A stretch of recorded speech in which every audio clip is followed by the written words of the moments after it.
את הכסף הוא לקח, לראות אם יש לה כסף. ואת השטר, למה הוא עשה את השטר? ומה נגיד השטר? גם השטר, הוא לא עשה את זה. ולכוון לשטר, מה השטר? לא באמת. זאת אומרת, הרשב"א לא יכול להיות.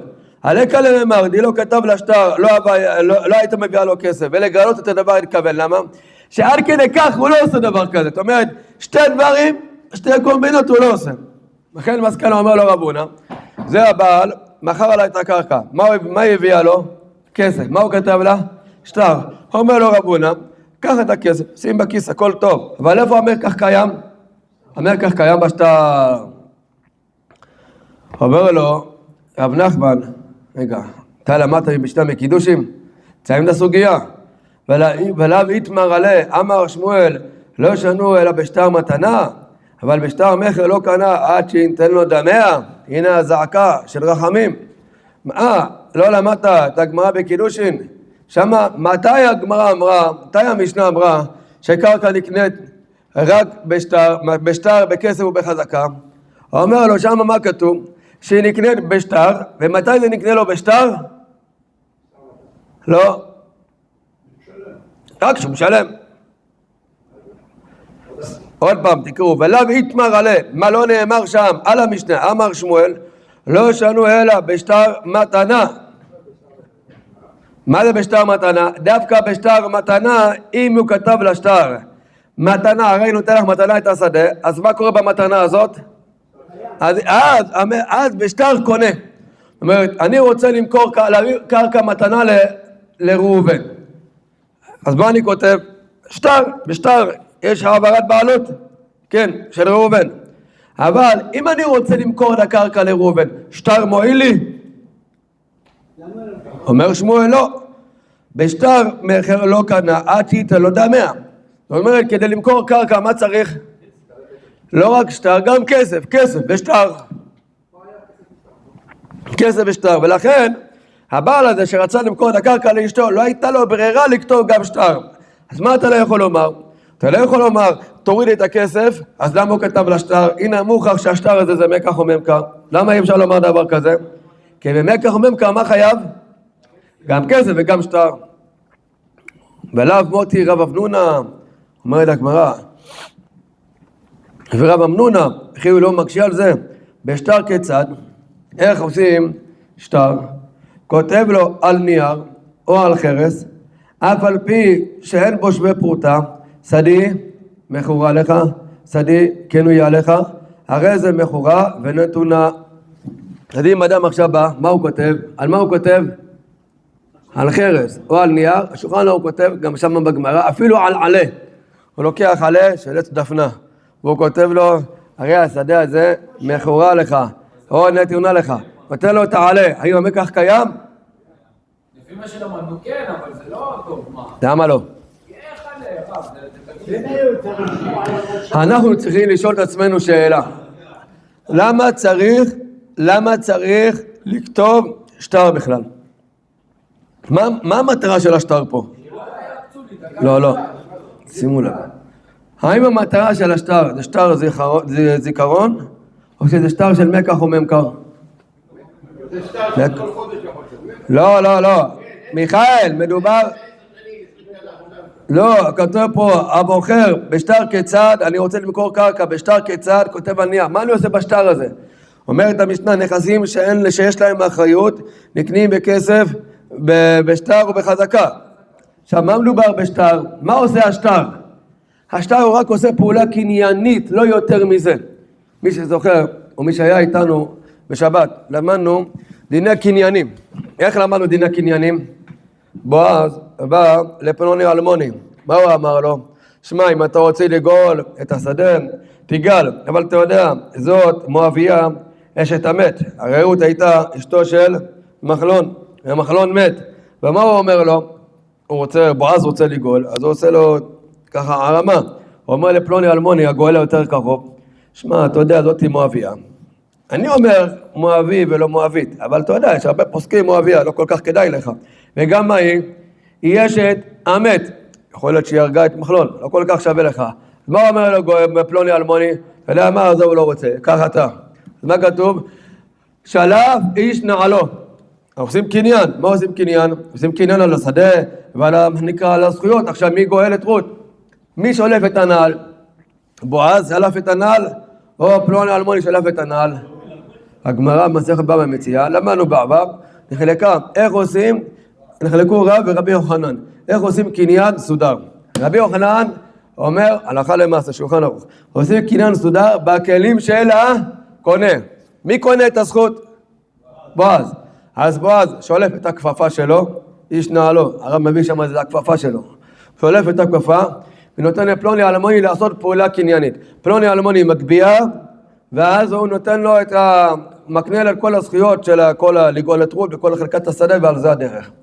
ואז הכפפה, מה עושים עם הכפפה? היא חוזרת לבועז או לא חוזרת לבועז? חוזרת לבועז, חזק וברוך. חופה, החתן מגביע את הסודר. מה עושה החתן שמגביע את הסודר, את העט? לא חשוב. מה הוא עושה בפעולה הזאת? איזה פעולה קניינית? מה הוא קונה או שהוא מוכר? שנייה, הוא בצד של הקונה או בצד של המוכר? לא, הוא בצד של המוכר, הוא המתחייב. הוא מתחייב לאשתו את כל החובות בתוך הכתובה. אז הוא מגביע כביכול סודר של האישה. היום נהוג שהרב המקדש מביא סודר, ככה מביאים הפוסקים, הראש מביא בשם גאונים, ככה מביא השולחן ערוך, שהיום נהוג להקנות בקניין של עדים, בסודר של העדים. למה? שלא ייקח את הסודר ויברח. אז אני עכשיו עושה מגביע, בא החתן, להגביע את הסודר. מחזיר או לא מחזיר? מחזיר. מה זה עושה? עושה פעולה קניינית. למה הסברתי לכל זה? איך זה שייך אלינו? השטר הזה עכשיו, מה הוא בא לעשות? שטר זיכרון או שטר פעולה קניינית? פעולה קניינית. אז מה אכפת לי? מה יקרה לו עוד שעה? אני לוקח את העלה דפנה וכותב עליהם שדה 222 מכורה לראובן. ברגע שראובן קיבל את השטר של העלה 222 מכורה לראובן, מה הוא עושה עם העלה הזה? מצידי שיזרוק אותו לפח, זה לא מעניין. אתה רוצה עדות? תכתוב על שטר זיכרון. אתה רוצה? תשמור. אבל הפעולה הקניינית היא נעשתה, הפעולה הקניינית נעשתה בכתיבת השטר. איפה אני חייב לשמור את הכתב, את השטר? אני עושה שטר הלוואה. שטר הלוואה צריך לשמור. אז אני לא אעשה אותו על עלה או על דף, אני אעשה אותו דבר שהוא בר קיימא, שיש שטר תקין, צריך שיהיה דבר שהוא בר קיימא. ככה מביא אסמה. בסימן קצ"א, מביא שם לגבי הנושא הזה. זה בסעיף א', אסמה מביא את זה שם. אז אם אני עכשיו רוצה לכתוב, לעשות מחר על עלה, מה אני מוכר? מוכר את הקרקע. אז הנה אני כותב, שדה זו מכורה, שדה זו נתונה, העברתי את העלה לקונה, של מי השדה? שלו. אפילו על דבר שהוא לא שווה ערך, אפילו לא שווה פרוטה. אז הנה מה אתה רואה? שאני מוכר, איך אני מוכר קרקע? מוכר, לא רק מתנה, גם אני מוכר. אני מוכר עם כסף או בלי כסף? לכאורה גם בלי כסף. אומרת הגמרא, ככה כתוב, הוא מוטיב לה, הוא מוטיב לה, והוא מפרק לה. הוא מקשה, והוא גם מתרץ. מה הוא מתרץ? רב אמנונה הקשה, ורב אמנונה תירץ. מה הוא תירץ? הוא מפרק לה במוכר שדה ומפני רעתה. מה זה מוכר שדה ומפני רעתה? יפה. יש לו שדה, קרקע שתה על הפנים. הוא אומר, רק מי שיקנה אותה ממני, כבר אין לי כוח אליה. גם לא זיבורית. יותר גבוהה מזיבורית. הוא עומד להתפטר ממנה. הוא אומר, עכשיו מי יקנה אותה ממני? אז הראשון שבא, הוא אומר, רק תכתוב על עלה. הרי אני מוכר אליך, כותב, נותן לו, קנית, תהיה בריא. הרי גם מה עם כסף? כסף לא גמר פה את הקניין. תרצה אחרי זה, אני כותב לך שטר ההלוואה, אתה חייב לי כסף, תביא לי אחרי זה כסף. אבל מה גמר פה את הקניין? השטר. איזה קרקע מדובר? בקרקע מפני רעתה, שמוכר מפני רעתה. ממשיך, אומרת הגמרא בעוד תשובה, ורבשי אמר, במתנה ביקש לתנה לו. ולמה כתב לו בשול מחר? כדי להפות כוחו. באמת, אל תביא לי דוגמה, רבשי אומר, מאותה ברייתא, נכון? זאת ברייתא. איפה זה? מי רב נונה, בשטר כיצד כתב לו על נייר וכו'. אל תביא לי ראיה משם. למה אל תביא לי ראיה משם? כי מה שכתוב, כתב לו על נייר או על שטר שדי מכורה או שדי נתונה, לא מדובר שאני מוכר לך את השדה. מה מדובר? שאני מביא לך את השדה בתורת מתנה. אז מתנה צריך כסף? לא צריך כסף, אז אני יכול להביא לך שדה בתורת מתנה, כותב על שדי נתונה לך.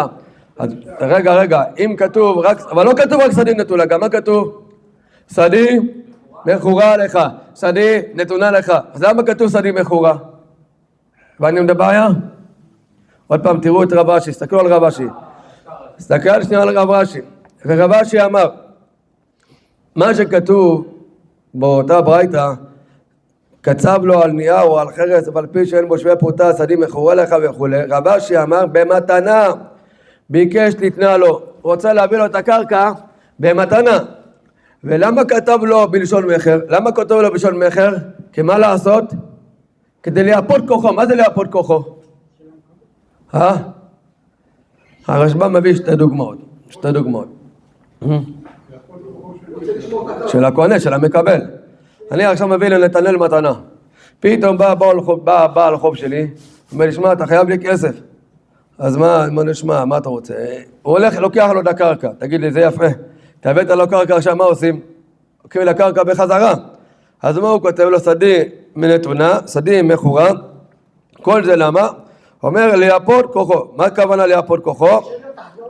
שלא יבוא איזה בעל חוב, לייפות כוחו למקבל מתנה.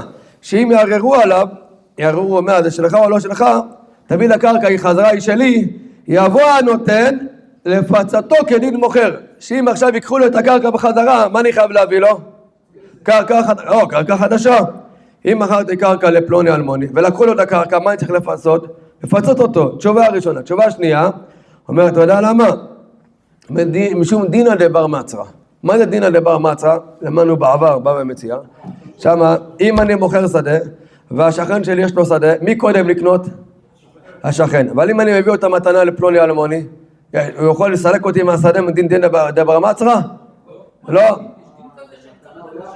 כן, אם אני מוכר, אז השכן שלי קודם, ולא רק זה, אם מכרתי לאחר, הוא יכול לסלק אותו משם ולשבת במקומו. אבל אם הבאתי מתנה, אז הוא לא יכול לסלק אותו משם. לכן, למה הוא כתוב לו בשטר, שדי מכורה, שדי נתונה? להגיד לו שהשדה הזאת מה בגדר מה? בגדר מתנה. מי שיבוא לסלק אותך בדין דבר מצרא, אתה לא יכול. לכן, אל תביא לי דוגמה מהכותב על עלה או על שטר. כי זה רק מדובר על מתנה, אבל לא מדובר במחר. במחר באמת מה חייב? חייב גם כסף. נעצור. באופן מסוים. בעזרת השם נמשיך מחר. ברוך ה' לעולם, אמן ואמן. בי חנניה בן קשור.